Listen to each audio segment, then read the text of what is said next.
John, eu tenho um recado para si. Vocês que sempre recebem convites para irem às igrejas e não vão, vocês que sempre são convidados para estarem nos cultos e ficam ali a prometer: vou no próximo domingo, não faz, a próxima semana vamos juntos, passa lá me buscar. E quando de repente a pessoa passa lá, você diz: não dá, estou grosso, não dá porque ontem estava numa festa, só vou ter esta manhã, não dá porque tenho uns assuntos a tratar, não dá porque eu tenho uns pendentes. Mas não se preocupe, assim que eu terminar essas coisinhas aqui, eu vou começar a ir à igreja. Assim que eu terminar esses pendentes, cuidado de ser pego lá nos pendentes de surpresa lá.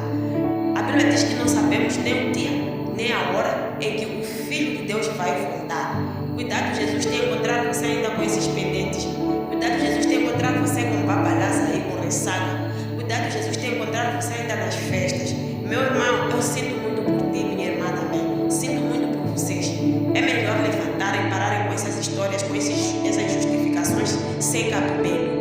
Eu já estou a dizer, eu quero te lembrar que naquele dia, no dia final, não haverá conhecido, não haverá filho de tia quem, filho de tio quem, filho de senhor quem. Não. Naquele dia não haverá amigo, nem irmão de fulano, de quem. Ali não há influências.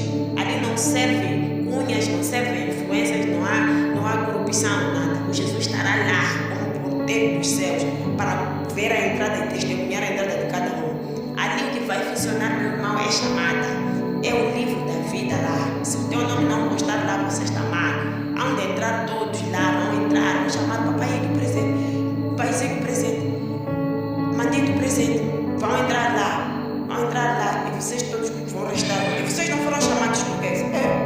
Não foram chamados pelos nomes que não estão aqui. Você vai dizer: Senhor, eu sou aquele vizinho da esquerda, eu era vizinho dele lá, enquanto ele já entrou.